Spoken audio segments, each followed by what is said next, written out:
Hello and welcome to Palace Intrigue. I am your host, Mark Francis. According to several reports, Prince Harry will be heading to England for an appearance at the Well Child's Awards on September 7th. September 8th is the anniversary of Queen Elizabeth's death, so that would seem like a good time to catch up with your dad and maybe your brother. Yes? No? Insiders tell the Mirror that Harry, who will be travelling solo, has no intention of seeing Charles nor William. A source also notes that Harry's relationship with his family remains firmly rooted at rock bottom, and that while some may suggest it would be good order for the family to settle their differences, perhaps even in the late Queen's memory, things are a long way off.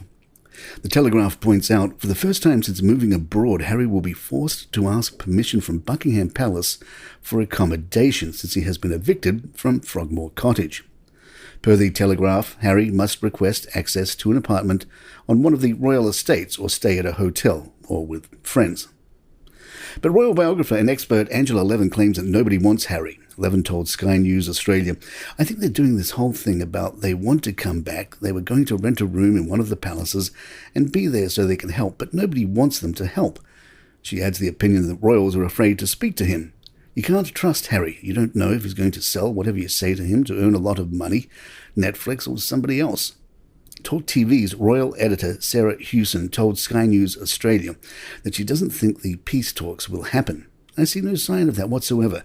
The damage, the wounds are so deep, it's going to take an awful lot and an awful long time to heal those wounds. And at this stage, I just don't see any evidence whatsoever that there is a desire on either side yet to put an end to this and to forgive and forget." A spokesperson from Archbold finally confirmed that Meghan will attend the Invictus Games. The spokesperson said, "The Duke and Duchess of Sussex are delighted to attend the Invictus Games 2023 in Dusseldorf. The Duke will be in attendance throughout the entirety of the Games and will be joined by the Duchess shortly after the Games begin." Angela Levin had some thoughts about that too, saying, "Meghan is going to be there. She is going to speak to the veterans about courage and resilience. I thought that was quite ironic because she represents neither of those things." Ouch. As for those Well Child Awards on September 7th, which is the day before the anniversary of Harry's grandmother's death, seemingly a good time to visit your dad, teenager Blake McCoy is heading to meet Prince Harry after winning Inspirational Young Person in the Well Child Awards. Blake has a remarkable story, so we don't mean to shade him on the September 8th thing. Blake has a very complex and incredibly rare genetic condition, which means he has weakened muscles and can't eat or drink. Northern Ireland World tells us Blake was picked from the hundreds of nominations from across the UK to win the category of Inspirational Young Person in these awards, which celebrates the resilience of children and young people living with serious illnesses or complex medical needs and honours the dedication of those individuals who go the extra mile to help them.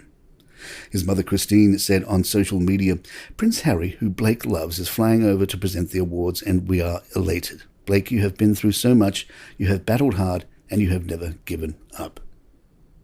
For the events of the next day, it will be William leading the way, not Charles. William will pay homage to the life and legacy of Elizabeth II, but any message will strongly look on the future.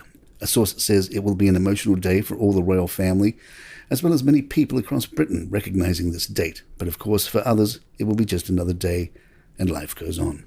Palace Intrigue will be right back.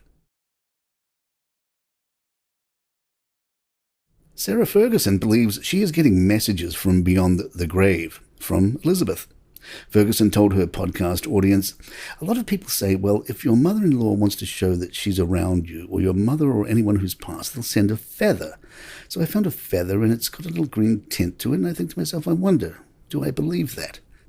And you know, the answer is, I'm happy to believe it today. I'm happy to believe this moment, so that's kind of a beautiful belief. I lost Mum, and I do believe in the sudden breeze when there's no breeze, or the butterfly which appears when there's no hope of a butterfly on that particular bush, and in comes a butterfly.